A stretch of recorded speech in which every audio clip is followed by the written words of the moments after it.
Hello and welcome. It is Thursday, it's 4 pm, and that can only mean one thing in the world of video games. It means it's time for the Etch Play weekly live show.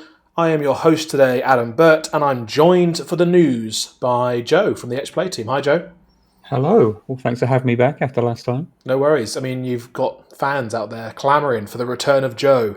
He's back. So many fans. All those fans out there. Welcome back to the stream, and we're going to talk about all the latest industry news from the world of video games. That is our remit, that's our purpose in life. And then stick around, because later on in the show, we are also going to be playing Worms Rumble, and we're going to be talking about the price of video games as well. So let's get started, shall we? With some news from the BioWare camp. And this is directly from BioWare. Casey Hudson and Mark Darrah have both left BioWare on the same day. Casey Hudson was the general manager of BioWare, having formerly been an important figure across the Mass Effect franchise and Star Wars Knights of the Old Republic.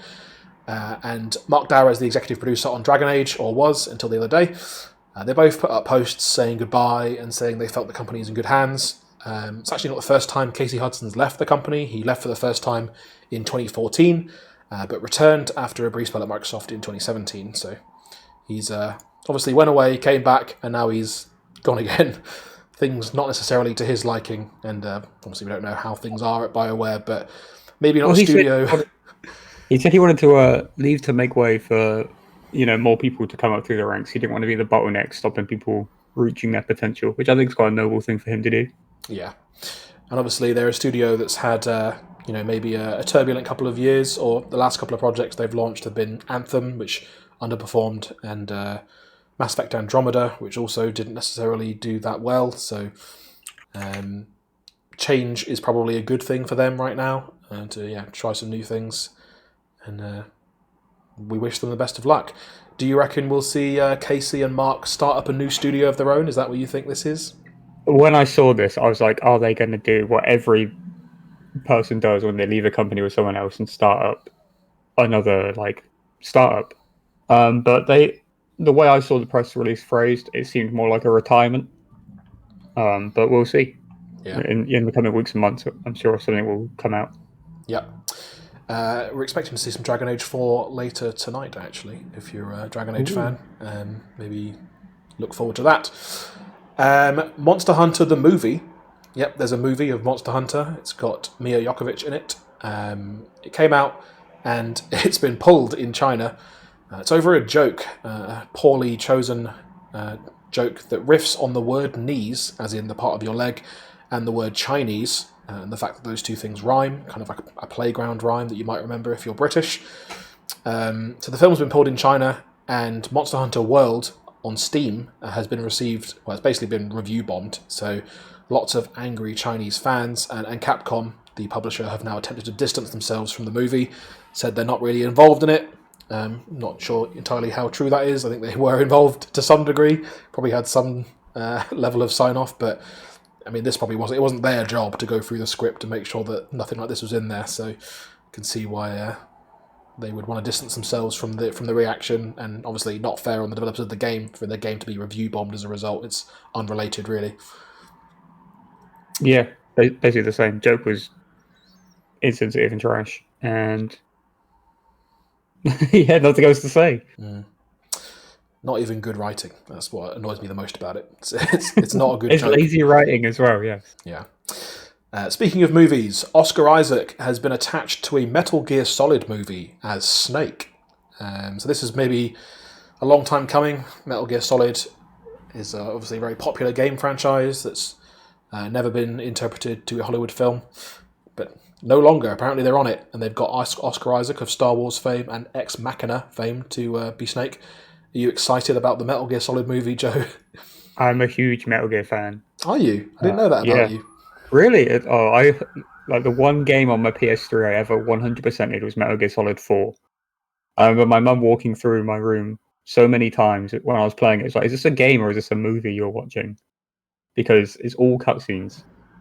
So I'm pretty sure it's a game that will lend itself very well to a story-based, silver screen debut. Yeah, but will it fit into a 2.5 hour runtime? That's my concern. Is Kojima involved? I mean, so far I'm not sure if he is, and obviously he's got history with Konami. I'm not sure if they would invite him to that, but we'll see. We'll stay tuned to that one. Halo Infinite. Any Halo fans out there? Obviously, Halo Infinite was supposed to come out with the Xbox Series X and S this year. It got delayed, and we'd seen for a while there was some, indications that maybe this delay was a little bit longer than we would have liked. It's not just too early next year, but to late next year. That's now been confirmed by Joseph Staten, the creative director. New release date is set as autumn 2021. They put up a blog post. They also put up some nice images, actually, of here's the work we've been doing on the visual look of the game. So if you're concerned about the visual performance of Halo and you want to see how the progress they're making, I encourage you to go check out the blog. But yeah, it's going to be a long wait for the next Halo. It's basically a year since it was originally announced or supposed to come out. Yeah, I haven't been following it too much. I saw what I think was the first gameplay thing. Was that over the big Xbox reveal conference? Yeah, we actually streamed that live, me and Ben. Yeah, I think I was watching you guys react to it rather than the actual stream. And the E3 announcement. That's all I've seen. It's looking good, but I understand with this year, if it needs more time in the oven, give it the more time it needs. Yeah, and obviously we don't condone any kind of crunch or anything, so if this is what it takes to get the game out safely and maintain everyone's sanity under very trying conditions, then take all the time you need. What's next? Let's talk about Twin Galaxies. So this might involve a little bit of a recap for you if you're not up to date on the Twin Galaxies and Billy Mitchell drama. So Billy Mitchell was a very famous professional gamer. He held the world records for Donkey Kong Jr. as well, actually, and the earliest recorded Pac-Man perfect game. A documentary was made about him called King of Kong, which you can watch. It's quite good, actually. And after that came out, the community became suspicious that his records were not legitimate. The company who keeps track of world records, Twin Galaxies, was founded by a man called Walter Day, and it was sold to new owners, and the investigation by those new owners ultimately found, in their opinion, that Billy Mitchell had cheated, stripped him of his titles, sparking legal proceedings about defamation. So it's worth noting Guinness World Records have since reinstated his records after threat of legal action, but Twin Galaxies have countersued, and in the latest legal filing, Walter Day was named as a sort of co-conspirator, you might say. So Twin Galaxies is now essentially alleging fraud because they were sold the company as an above-board organisation, with these records, with this, mythos around it, with Billy Mitchell and the records that they held. And it's now somewhat mired in controversy, so they feel the value of their company that they were sold has been impacted, so they're alleging fraud. Difficult for us to say anything more than that. I think that will have its day in court, it sounds like. It sounds like that's what it's heading for, a real trial. Like Peter Miles said, this isn't Billy Mitchell from EastEnders. No, it's not Billy Mitchell from EastEnders. This is the King of Kong himself. Billy Mitchell, the All-American. It's I like it to be settled one way or another. I don't know who's right and who's wrong. It'd just be nice to get some closure on who is actually right in this case. Yeah. Some good news for you. It's the Game Awards tonight. It's December 10th. So the Game Awards takes place. It's actually an inconvenient UK time of midnight.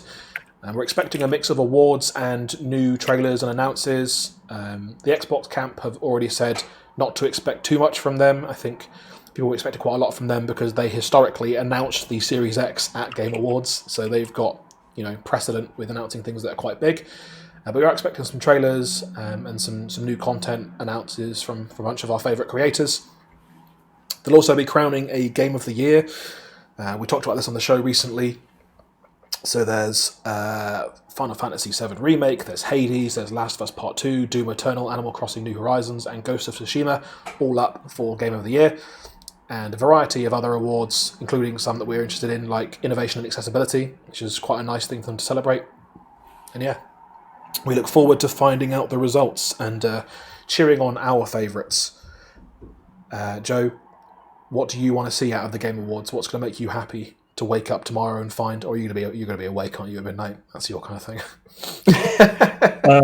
I'm more excited for the trailers than the actual awards. Yeah. And I know Nintendo have already announced that the next Smash DLC character is being teased during the show. Another indie studio I follow, who I can't remember the name of because there's so many, announced they're having a new trailer during the show. Mm-hmm. Oh, it was Among Us. They're showing off the third map, Inner or the Sloth, fourth yeah. map, which I'm looking forward to seeing. Yeah. And there's always more surprises that aren't announced ahead of time as well that are going to be cool. Yeah, and surprisingly, not many leaks this year. I'm not sure if that's indicative of there being less content in a pandemic year, or if they've actually got a lot of stuff up their sleeve. But in years previous, there would be a lot of leaks and rumours about things that were going to be there before they were officially announced. So we will see what happens there. And tune in next week. If you don't want to stay up and watch it at midnight, we'll tell you all the winners and all the best things next week anyway. So stick with Etch Play to find out more, or you can go to the Game Awards on Twitter and follow along live when it happens. Lastly, for the news today then, talking about Games for Good. So we always like to highlight a news story which we feel celebrates the power of games and the fact that they can be a force for good. And the thing we want to highlight this week is an initiative by gamesindustry.biz. Essentially, it's no secret to any of you out there who are watching, 2020 has been a very difficult year, difficult 12 months for a lot of people for a variety of reasons, pandemic among them. So in the latest series, GI are basically celebrating and profiling 100 individuals and organisations making progress in vital areas that are worth celebrating in the games industry. So this is areas like diversity, accessibility, charity, mental health, lifting emerging markets, uniting communities, all the kind of positive aspects of games. So they're really, putting the work in here to compile a list of things we can be glad about in 2020. They're releasing them in granular little batches of 10 people. So there's like 10 days of 10 people. And you can find it at gamesindustry.biz. It's called the Games Industry 100 Game Changers, and we really encourage you to check that out, engage with that. Congratulations to all the winners as well, the people who've been nominated and profiled as part of this piece. I think 2020 has been tough, but it's also been a time of exceptional creativity, and we're really happy to see that the industry can celebrate some of these things, as well as not just money. We can celebrate money all the time. We can also celebrate things that actually matter and make a difference to people. Yeah, I think it's good to see, people who aren't people like Kojima or my mind's gone blank, Mario Man. Shigeru Miyamoto. I can't believe I forgot his name. You're it's now good to see from the video games forever. Yeah, that's fine. This is my It's going to be a YouTube video called "Joe is not a real gamer," and that's going to be the clip. That's fine. But it's good to see smaller people who have made a difference in the industry still getting recognition. Is kind of a big deal, because then people are like, whoa, if these people can do it, I can make a difference too. Yeah. And hopefully it just helps the whole thing grow. Yeah, definitely. Thank you for joining me for the news, Joe. I appreciate your insight and opinions as ever. I'm gonna press you though. What do you think should win Game of the Year at the Game Awards tonight? Probably Animal Crossing: New Horizons. It's a popular choice. Can't argue with that. Right. We are going to throw to a pre-recorded segment. I'm getting some notifications that my frames are dropping, so hopefully you guys are getting us okay. We're going to throw to a pre-recorded segment of Worms Rumble. This is the latest Worms game. It's a little bit different to the usual Worms as well. This is being played on the PlayStation 4, and we'll be back after this. I'll be joined by Ben Joy to talk about the price of games and why they're so expensive. But not just that, but we'll talk about the pricing strategies of games in general. So stick around, we'll see you for that shortly. And yeah, this is Worms Rumble. See you soon.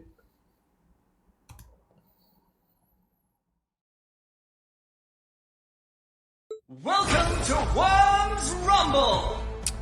You heard the man. This is Worms Rumble on PlayStation 4. It's free currently as part of PlayStation Plus. And it's a reimagining of the Worms franchise, which I think is interesting and worth talking about. If you're a fan of Worms, you will know that the historic Worms games are turn-based. You take one turn at a time, moving a worm relatively slowly, and being quite strategic, I would say, picking your weapons, picking your angle of attack. Worms Rumble is not like that at all, and you can see already here I am getting destroyed very quickly by over 30 other players. And this is me, yep, that's me taking more bullets directly to the face. There's a few modes in this, and the one that's got people talking is actually not the one that's being played here, because I didn't have anyone available to play it with. There's actually a battle royale in this, which is last squad standing, teams of 3, kind of Apex Legends style, but with worms. And it's always fascinating when a franchise, especially a history franchise like Worms, does this kind of pivot and maybe jumps on a sort of almost a bandwagon, I guess, in terms of battle royale. I mean, Fortnite is obviously the household name in the battle royale space. There are a number of other successful battle royales, and we talked on the news last week actually on the show about rumours that even Halo is thinking of adding a battle royale to their next installment, Halo Infinite, which comes out next year. And yeah, it's strange. I mean, I'm not sure I actually like this. I mean, obviously people do. It's benefited from being free on PlayStation Plus. There's quite a high player count currently. You can get into games quite easily. And there are things I like about it. But I mean, I'm a Worms fan, so I've got maybe quite a lot of attachment to the older games. I've got a lot of attachment to destructible environments, to classic weapons and the way that they work, and movement. This is a very different pace. So this is the deathmatch mode that we're playing here, and there's 32 worms rolling around at high speed, shooting each other with weapons. Some of the classics are in there from old Worms games. You do have banana bombs, you have holy hand grenades are in there, but generally a lot of pistols and shotguns, it seems, when you're first starting out. Let's see if I can get any kills. Oh, not like that, I can't. Found a holy hand grenade there. That was not a very effective use of the holy hand grenade, but you can you probably just about be able to hear that there was a audio clip there that's a little bit similar to one you might have heard in the old games. Hallelujah rings out when you use that weapon. And I'm getting destroyed by these people. A lot of pro Worms rumblers rolling around in here.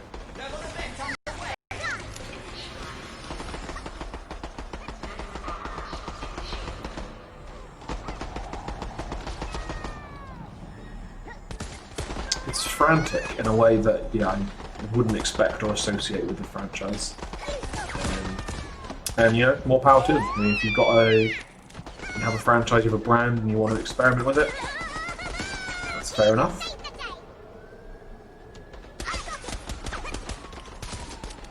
In the games industry, you can't stand still. You always have to try new things, don't you? So, who can begrudge them attempting to do something different with Worms? Yeah, I got a kill there. Let's see if I can get any more. You can open these crates, you can collect items, got some grenades there, which is useful. Oh, that's... Okay, going down an escalator that's going up is not a good idea. And there's the banana bomb blowing me up. Right away.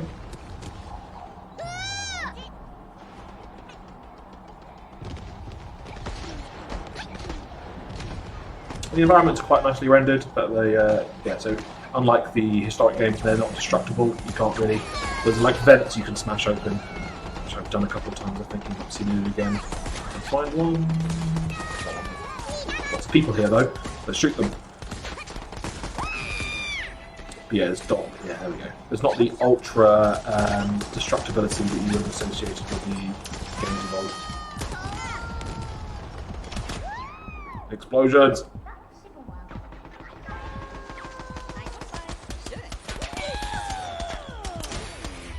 Hey.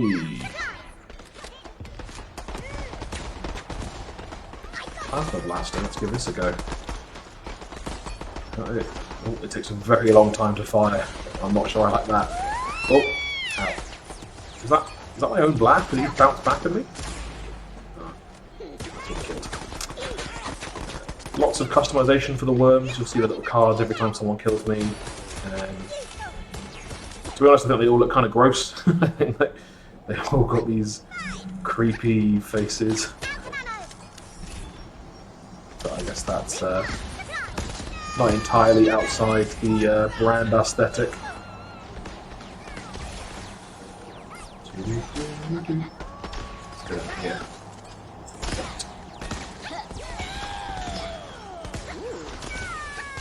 Come back here. I want to shoot you. Yes. Holy hand grenade.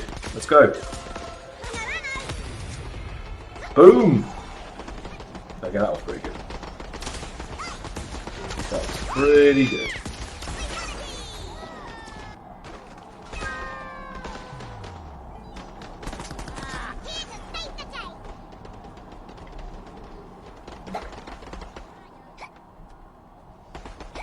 Oh, I'm about to get double teamed here. Okay. We're getting some kills. I don't think I'm doing very well, though. Definitely don't think I'm winning. About a minute left to play here. Let's see if we can get any more points. Oh, someone down there. Oh, there's lots of people down here. Oh no!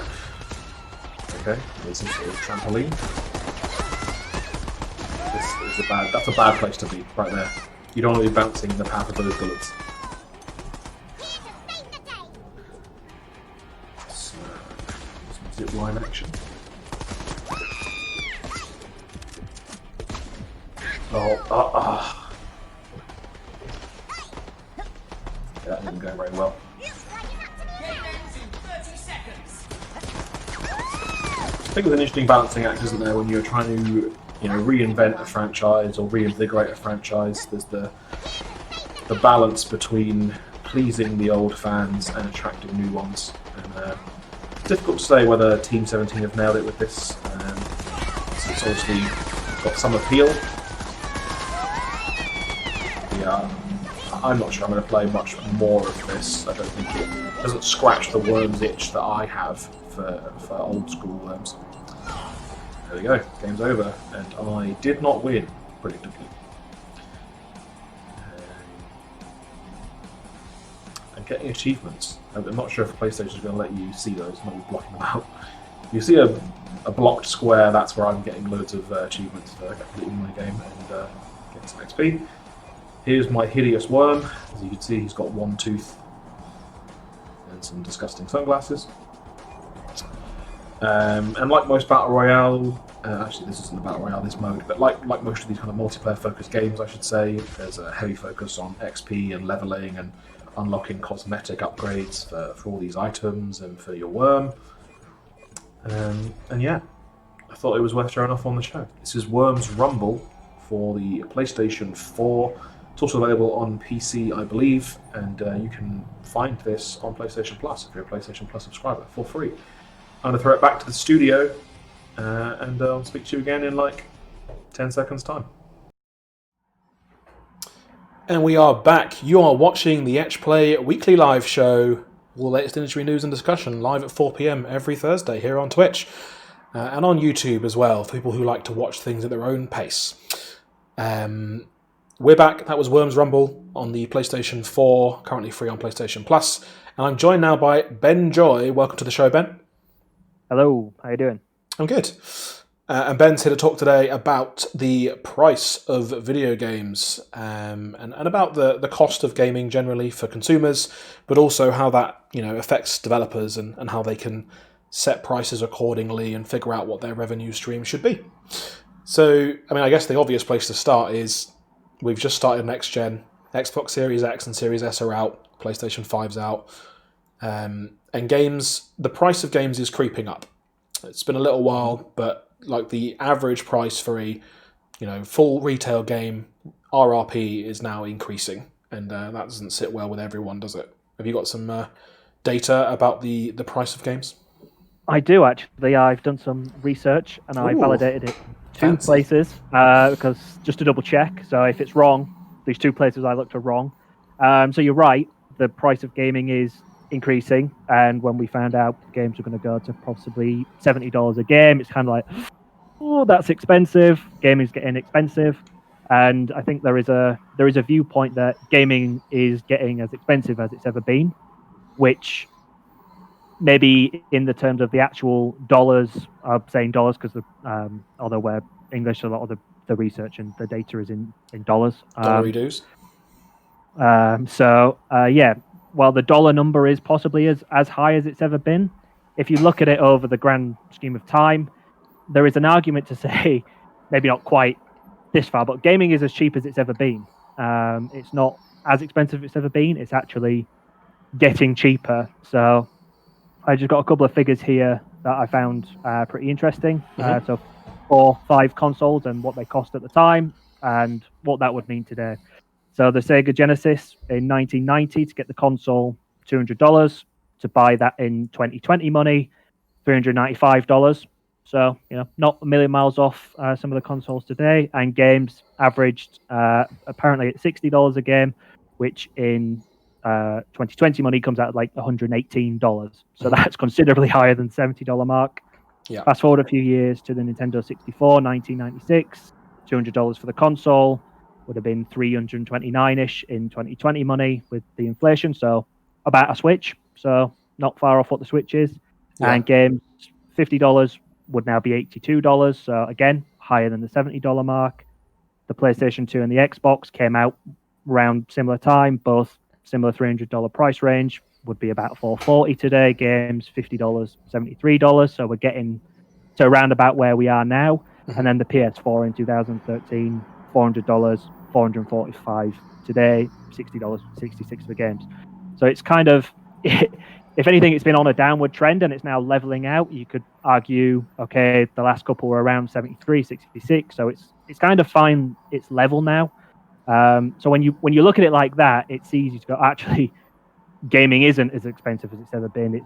It's getting cheaper. And I looked at, when I validated that this was right, I looked at another source and they had like this graph around kind of what cost would be for cartridge games and disc games in 2020 money from the price, and they all kind of matched up, and they had it like cartridges never dropped below what would be $70 today, and its lowest point was the late 80s for cartridge-based games, and discs has been on a steady decline since kind of their evolution around the 2000s, and is settling around $60. So if you're saying it's settling at $60, yes, 60 to 70 is a jump, but it's not quite the jump that it seems when you look at the dollar amount. Yes, the dollar amount is higher, but the cost is maybe it's actually not as high, which I found really interesting, because it's easy to see prices rise and go, oh, it's getting more expensive, when obviously everything else around it, the cost to make games is getting more expensive. The cost of everything is more expensive with inflation. So,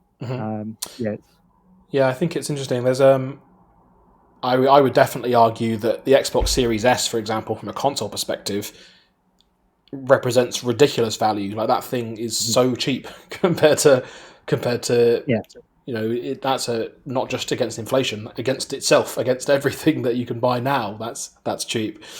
I think what's interesting, and obviously the inflation is a really important thing to consider, but other things have changed, and I guess that's where certain consumers start to feel like it's maybe not as fair, and I guess this is a balance that every individual developer or publisher has to make on their own. But when you think about the cost of those cartridges and those discs, historically there was a lot of physical production costs involved that they now no longer have to bear in the same way, although obviously a lot of games do get a physical release.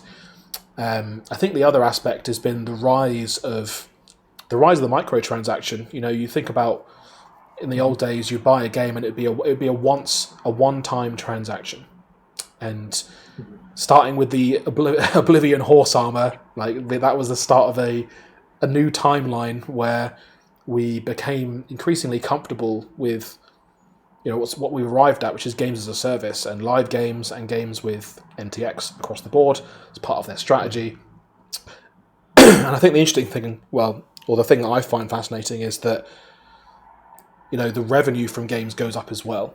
Like, they make more money from games than they ever have, and obviously it's a vastly more competitive landscape now.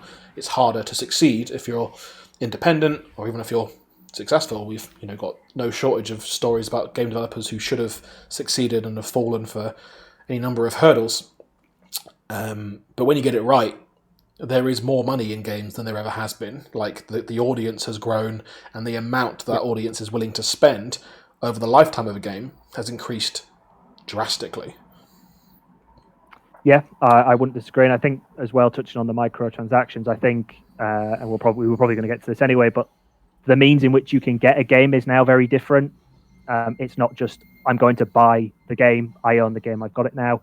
You have that option, like we see with the $70 game, you can buy a game, you own it. You have the Game Pass option and the PlayStation Plus option where you pay subscription and then you get access to the games and you can download them while they're there, which again, I think it's a mental thing. It brings the price of games down because rather than paying $70 for one game, you pay £10 a month and you get 200 games that you can play for as much as you want, which doesn't not necessarily devalues a game, but in a consumer's mind, it's kind of like, well, why would I pay $70 for one game when I can play all of these games for $10?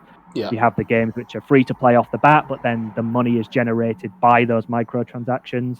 I think where you start to struggle is where you pay $70 for a game, and then there's transactions in the game, and there's DLC to buy for the game, and then that makes one game very, very expensive, and that's then when I would back off from my original argument at the beginning that games as cheap as they've been, that, well, it's not. So it's depending on the model of the game really dictates how expensive it really is.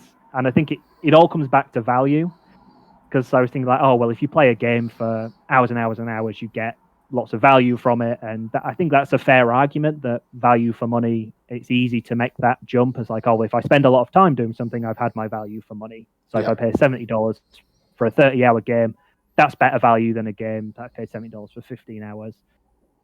Flip side to that argument is, the prices are obviously not comparable, but if you go see a movie, you're not going to go, oh, well, this Avengers movie is better because it was 30 minutes longer, so I got more for my money. So it's very much the value of a game. It's just easy to make that jump to the longer you play it, the more value it is, which isn't necessarily the case. And I've seen reading articles where the developers have gone like, that's a bad metric to have because it just encourages bloating games to make them longer, and it actually diminishes the quality of the game. So yeah, I like that though as an idea. Like, I'm thinking in my head now, what's the best value I've ever got out of a game? Actually, this year's Hades was up there for me. Like, I checked out yesterday, I've spent 55 hours in that, and I got it for £17. So that's pretty good. Yeah. But I think probably my ultimate would have been Puzzle Quest Challenge of the Warlords, because that was like a £5, and I spent like 100 hours in that easily. Yeah. More than. Yeah. Look at the guys in our team, like Pete and Mobin and Ben. Like, the hours that they have put into Rocket League are in the hundreds. Yeah. Ben Gammon, I'm sure, must be pushing thousands. He must be getting to nearly 4 figures, pro on the team. So, like, if you look at it like that, the value of money that they've got from the game for the cost of the game is, you start getting down into pence per game, and it's an easy metric to make. But I get the counter argument of it's not necessarily the length of time, it's the value. Yeah, and games do get accused of stuffing. You just fill the map with stuff, especially if it's an open world game. You're like, well, technically there's hundreds of hours of content if you walk in every square on the map and collect all these things, which aren't fun to do. And you mentioned Game Pass earlier, which I think is also just a fascinating dynamic, especially to happen at the same time. Like, it's almost the best advert for Game Pass is walking into a shop and looking at the prices. You're like, oh, Game Pass, that sounds pretty cool. I'm not sure if I'm into it. And then you walk into Game or Electronics Boutique or any of those stores. I don't know if they're in the UK anymore. And you're like, oh, that makes me reframe the value of Game Pass. Yeah. And which is funny that the price is, the dollar price is going up for games with the next gen. It's like, oh, it's just like, it's been a really weird, like, here's the consoles. Wow, they're actually quite not cheap, but they're actually a lot less expensive than we thought they were potentially going to be. And like with the Xbox example, also you can get it on, pay for month with Game Pass, and it's exceptional value. But by the way, all the games are also going up in price. So it's kind of like, oh man, they're really expensive, but then on the other side, it's like, oh wow, well, that's actually quite cheap, and wow, what a deal that is with Game Pass. So it's a real weird mixing pot of next gen of what the price is, and it comes down to value. Like dollars is always important, but the value you're going to get from it is what's going to drive whether someone buys it or not. One of the other things I wanted to ask you about was special editions, and whether you think, because definitely for a while there, this was kind of almost presented by publishers as a way around inflation. It's like, okay, we're not going to inflate the prices in line with the inflation of the economy. What we're going to do is say, if you're the biggest fan of this game, you buy the $100 version, and it comes with a steelbook, comes with this, comes with that, comes with DLC character you can throw in the game, whatever it is. And that was a popular strategy for definitely the Xbox 360's lifespan, PlayStation 3's lifespan, and most of the PlayStation 4 and PS and Xbox One lifespan as well. Lately, there's been a slightly different trend, which has been like Ultimate Editions that include next-gen upgrades and stuff like that, but not really a special edition in that traditional sense. I'm sure there are a few examples, and people in the chat can shout them out if they've seen any good ones recently, but the special edition, I mean, do you think that still has a place as a strategy in 2020 and beyond? I think it does, because you do get mega fans, and that's what it's there for. It's not there to get your Joe Blogs off the street, like you're like, oh, I'm kind of interested in that game, I'll get the special editions because I get this. You're getting, it's people who are buying into the fandom of a game and a franchise, and it's slightly different to what you said, but like, I don't know whether you saw it, my roundup contribution last week in the Etch Play roundup. I was looking at Cyberpunk, which has come out now, and obviously a strategy for they've got all sorts of merch. Got all kinds of merch, and it was someone had gone through and like, if you bought every piece of merch you could, like official merch for Cyberpunk, it would cost you over $2,000.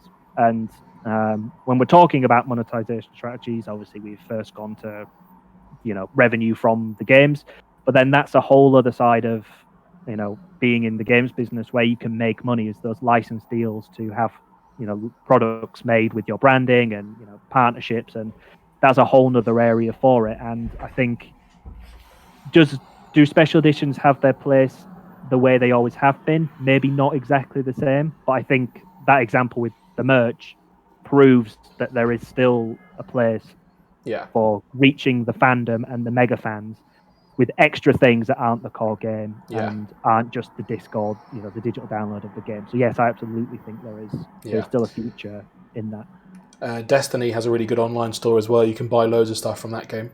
I look at it from time to time. I'm not even a big Destiny fan. I just think their shop's cool. They've got cool things on there. If you want to look like a spaceman with a gun, they've got the outfits to make it happen. You're gonna get called out for being a faker, like Joe with his Mario Man comment. Editorial gamer, he just likes the merch. I can at least name the games I'm talking about and the people involved. Have you ever bought a special edition, Ben? I haven't. No, You've never bought a special edition. No, I haven't. Has there not been like a Tiger Woods game with a free golf club or something? That seems like it'd be up your alley. No. You know me, mate. I'm Mr. Stingy. I'm always looking. I'm always looking for the value. So I haven't actually bought any special edition games now. You're waiting for Game Pass always. Yep, always. cheap as possible for me. With my Yorkshire blood. That's not a slight. That is big up to Yorkshire. I actually don't know where it is. I think it might be in my parents', in my mum's house or my dad's house. I have the Halo 3 limited edition Master Chief helmet. Doesn't fit humans, sadly, but it would fit a small dog, if you have a dog. Right. Don't put it on your dog, though. Don't put it on your dog. I don't want to get it. Don't that was only for scale. Don't accept vet bills. I also bought the Mass Effect 3 special edition, and I remember I had this weird issue with it, and it wasn't like a big deal, but it came with a DLC character. It came with a special edition character. It's like, oh, you get this guy, and I was like, sweet, I'd love to get that guy in the team and chat to him and do his mission and all that kind of stuff. So I just played the game from this box, and I was expecting him to show up at some point, like, hey, it's me, the guy you paid money for. Can I join your crew? And he just never did. He just never showed up. And I realised after completing the game that there was like a little voucher in the box that I should have like typed the code in to get him to show up. So yeah, I had to. Did you go and replay the whole game? Or I didn't replay the whole game, but I replayed enough of it to do his mission and chat to him a bit and get an idea of his vibe. I was like, yeah, I wish he was there the first time. Money well spent. Yeah. I also got a limited edition art book. Hours played. That's you played extra hours, so you got your money's worth out of that special edition. I did. Played the game twice. I did play Mass Effect 3 extensively. Well, thanks for joining me, Ben. It's interesting, as always, to get your take on the world of video games and the strategy behind them. And thanks to you at home for tuning in to the Etch Play Weekly live show. It says it right below me. All the latest industry news and discussion from the world of video games. That's what we're all about.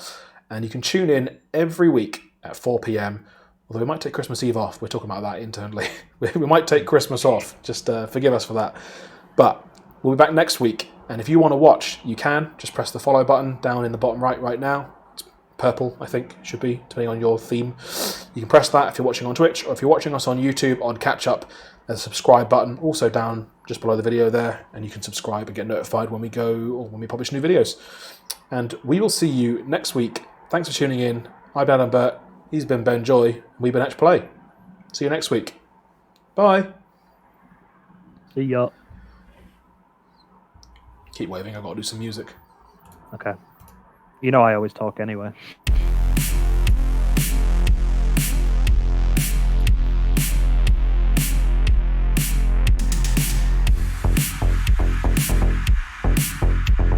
Should I still be waving or am I out?